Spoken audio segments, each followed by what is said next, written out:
muchas veces los venezolanos no estamos conscientes del inmenso poder que tiene nuestra industria petrolera y el petróleo a nivel de la geopolítica mundial y las necesidades que el mundo tiene del petróleo venezolano. Y allí la necesidad de formar cuadros, de discutir este tema, traerlo como hacemos en Brújula Internacional permanentemente. Y Alejandro Terán es uno de los difusores más fuertes en estos días en esa relación, por ahora Venezuela-Estados Unidos, porque tiene que abrirse a todo el mundo, aunque tú representas a la Asociación Latinoamericana de Empresarios del Petróleo en Texas. Pero cuando tú muestras, y lo vas a hacer más adelante, la importancia que le da el mundo al petróleo venezolano, nos obliga a tomar conciencia de esa realidad. Claro, las grandes empresas y los países hacen planificaciones y empiezan a buscar. Si tienes guerra en el Golfo Pérsico, parece que no va a parar. Si tienes guerra en Ucrania, Rusia, parece que no va a parar. Si tienes el techo de Maleca también con problemas ahí, en el Mar Rojo, exactamente, tienes problemas en el Mar Rojo. Tienes además un problema tremendo en la OTAN, en el norte de Europa, y tienes un tema que tú en el año acabaste con el gasoducto del norte de Europa y no hay gas en Europa. Y además de eso tienes al África creciendo y la has tenido dominada y tienes un consumo de más de 5.000 millones de personas y una inteligencia artificial llegando a casi 1.500 teravatios hora hombre en el consumo para el año 2030, pues es una cosa muy sencilla que va a suceder. O se va la luz o buscamos energía. Por eso la Agencia Internacional de Energía publica esta... La Agencia Internacional de Energía, en la última reunión que hubo en Washington, se sentaron los grandes planificadores y pusieron esta lámina que yo tuviera. Sí, ahí vemos todos los países del mundo prácticamente. Lo más importante, exactamente, esto que hicimos, Estados Unidos lidera inteligencia artificial, Japón la economía industrial, después tienes a Alemania, después tienes a Taiwán, los Países Bajos que es Holanda, China, que en materia de batería y consumo de tierra rara, tienes Reino Unido, Corea del Sur e Israel. Todos estos países tienen como hecho común que todo lo que ellos consumen, todos los países juntos pueden venir a Venezuela a buscar todo lo que necesitan. Por eso tal vez es explicable que estén tratando de reabrir las relaciones diplomáticas y enviando funcionarios diplomáticos para reabrir ese canal. Bueno, Israel lo hizo. Israel estuvo aquí, estuvo Corea, estuvo China, estuvo Japón, todos estos países que usted ve aquí estuvieron aquí porque cuando Venezuela se tambaleó con el terremoto se dieron cuenta de la gravedad que esto puede suceder. Sí, o sea, más allá de la parte voluntaria. Por supuesto que también hay deseo voluntario. Hay interés en el... No, es que si Venezuela no está en el 2030 de 3 a 4 millones de barriles, todas esas economías van a sufrir.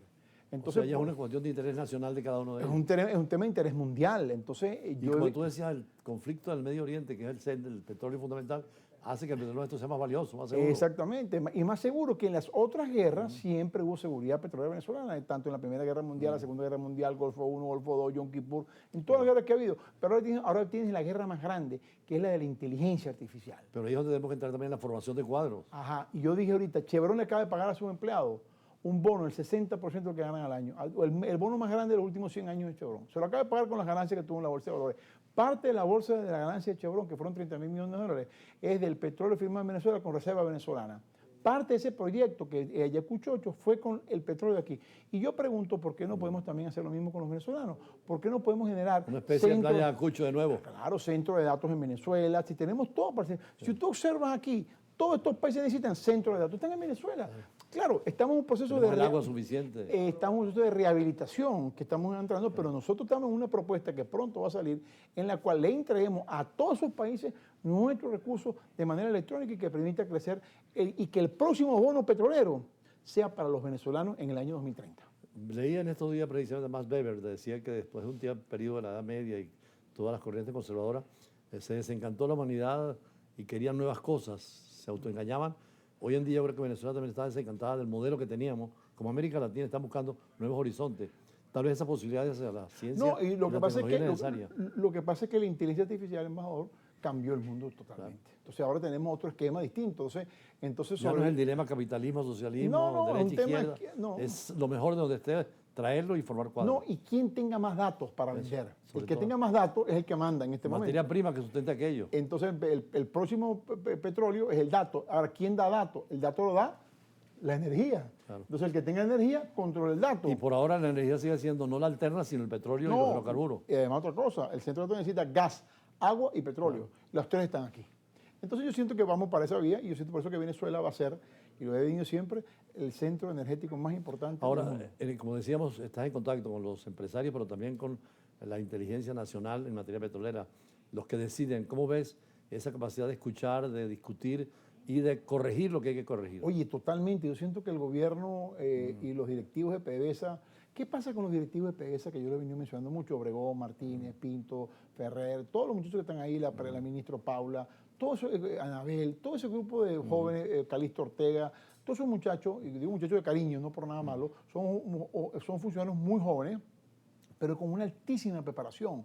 Por ejemplo, la ministra fue... Ya no están encuadrados en una ideología determinada. No, la ministra empezó como pasante, hoy es ministro. Claro. Giovanni Martínez era asistente, hoy es vicepresidente. Obregón empezó de abogado 1, hoy es presidente. O sea, hay que estar al día con las nuevas tecnologías. Estos jóvenes con una nueva tecnología conocen la industria. De hecho, hay una universidad nueva también de los hidrocarburos. Conocen los detalles, que es lo más difícil. Sí. Si este terremoto hubiese venido y hubiesen habido otros directivos en PDVSA, claro, la catástrofe hubiese sido terrible. Entonces yo siento que es una... Y fíjate que la presidenta lo deja tranquilo. No, la presidenta les consulta, increíble. Y ellos le dicen, presidente, es por aquí, es por allá. Y por eso ha habido un repunte importante en la industria. Disculpa, este funcionario petrolero nuevo, este es lo que llamo yo el gerente de la crisis. Claro. Y eso es lo que permite, con un buen financiamiento, con un apalancamiento internacional, llevar el petróleo a donde Ahora eso también exige una nueva diplomacia petrolera más activa. Así es. Sobre todo con los países productores y consumidores en el mundo. No, y entender el mercado. El que entiende esta lámina sabe con qué carta va a ir a la OPEP ahora. ¿Tenías otra lámina, por cierto? Sí, ¿no? Tengo la segunda lámina. ¿Sobre qué tema es? Esos son los recursos naturales, de los 10 países con más recursos naturales en el mundo. Y vean ustedes, en la lista, fíjate que vean ustedes que el primer país evidentemente es Rusia, el segundo Estados Unidos, pero no aparece ninguno de los países, a excepción de Estados Unidos, que utiliza inteligencia, Estados Unidos y China, que utilizan inteligencia artificial. Y Venezuela es la que tiene los 3 productos que requieren la inteligencia artificial. Entonces, debería ser al revés. Venezuela es el primer país y no el último en la escala. De hecho, compartimos con Brasil la presencia latinoamericana. Entonces, es lo que te estoy diciendo. O sea, los números, y fíjate, el Financial Education Invest Billionaire está diciendo que estos son los 10 más importantes. Pero en estos 10 más importantes no aparecen las compañías que más están produciendo ganancias. Es decir, que hay una distorsión entre lo que se produce y en lo que se tiene. Entonces ahí es donde Venezuela tiene que entrar en la jugada con otros no, y en el caso de Rusia, por ejemplo, estaba viendo anoche el problema de la guerra con Ucrania, cómo están destruyendo centros de inteligencia artificial y de producción. Bárbaramente. Entonces todo eso ayuda más al petróleo venezolano. Es fundamental. El desorden mundial. Fundamental. Gas, petróleo y hierro y agua que nos aparece. Entonces, ese tipo de estrategia es lo que nuestros funcionarios y nuestros estrategas comerciales deben entender. No es solamente producir petróleo para exportar, es producir productos derivados de petróleo para exportar. Y yo siento que para allá es que vamos. Por ejemplo, hay que plantearse aquí, en los próximos 4 años, el montar el centro de datos más grande del mundo para venderle a los que consumen inteligencia artificial el próximo oro, yo diría plateado, que es el dato. Claro. Bueno, si aquí tenemos que producir el dato, tenemos el agua, los terrenos, el gas, el producto y todo, pues yo siento que ese es un camino que vamos a transitar muy pronto. Ahora, en cuanto a la regulación internacional, la cooperación internacional, ¿cómo se está viendo tanto dentro del OPEP más la OPEP Plus? Bueno, hay miedo en OPEP porque se salió Emiratos Árabes Unidos, eso fue un golpe, fueron 4 millones de que salieron.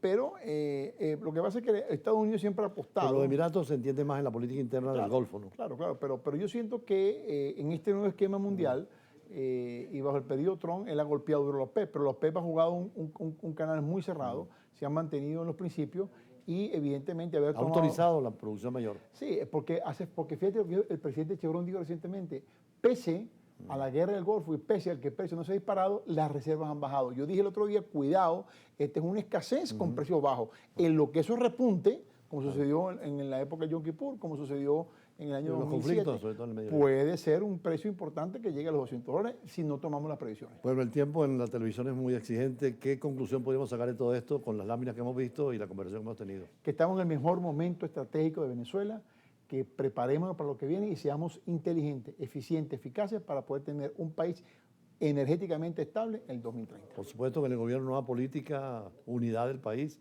y las universidades de formación de cuadro. Así y ustedes traen la inversión extranjera. Y montarnos en el mismo barco. Tenemos una capitana que lo lleva y todo el mundo vamos remando en un solo objetivo. Adelanto, como Ulises en la Odisea. Así mismo es, remando desde Grecia hasta Ítaca. Así mismo. Buscar a Penélope ya. ¿Vio la película? Su hijo, muy buena, sí, claro. Muy buena película. Y a su hijo Telémaco. Así es. Y sin escuchar los cantos de las sirenas que siempre están por ahí. Y se amarró, evitó los cantos y quedó calladito hasta que llegó tranquilamente. Muy apropiado utilizar la Odisea para esta Odisea que estamos viendo. Así mismo y que ojalá que sea bueno. Cuidado con los cantos de sirena. Hay que seguir adelante. Gracias de nuevo y seguimos con otras informaciones, sobre todo con el tema España y la migración, que ese es otro problema grave para la diplomacia y sobre todo por los países donde los inmigrantes buscan estar estableciéndose, entre ellos Estados Unidos. Ya regresamos.